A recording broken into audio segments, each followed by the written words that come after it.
Hello, atensyon po sa tao na laging sinisira tong tampungan ng irigasyon.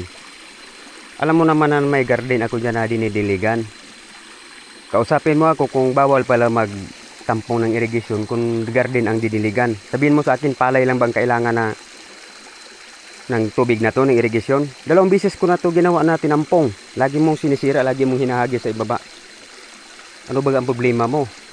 Nagalit ka ba sa akin o nainggit ka kasi may mga tanim ako? Ayusin mo buhay mo, Brad. Hindi kita kaaway, hindi kita kalaban. Ayusin mo kasi naghahanap buhay ako ng matino.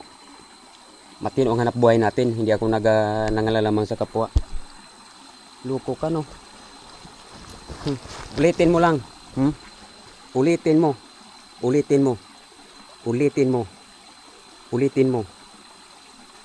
Huwag mo akong sisihin. Ulitin mo lang ginagawa mo. Ha? Ulitin mo lang yan, Brad. Makita lang kita. Babae ka man lalaki. Ulitin mo lang.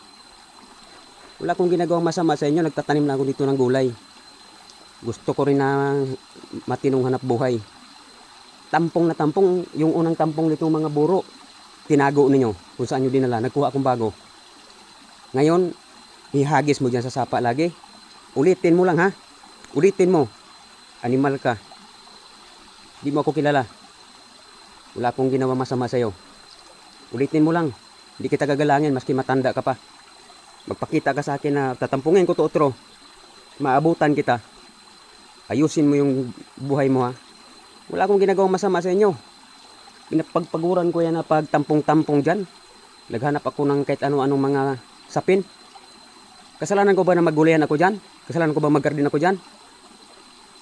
Ayusin mo. Wala naman akong bakante naman lahat na palayan dyan, ha. Wala namang gumagamit ng tubig.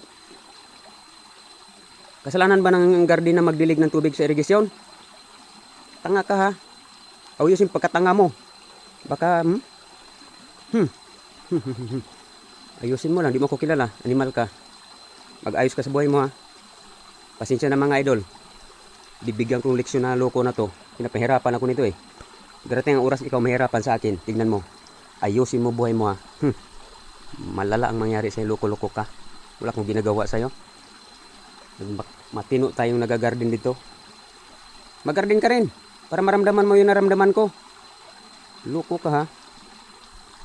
Thank you po mga idol. Pasensya na po. Magkahiblad ang mga taong ganitong mga abusado. Wala namang pakinabang. Ihagis mo dyan sa sapa. Ihagis yung mga tampong yan. Hinagis, hinagis nila doon, yun. Ano ba yan? Kaabusuhan ba yan? Kalukulok mga tao yan. Walang kwintang tao. Hindi ka dapat mamumuhay sa farmers. Hindi ka dapat maging farmers. Dapat doon ka sa mga mansion matitira. Uri-urin ka pa rin, eh. Inggitiro ka, inggitira ka. Sino ka ba?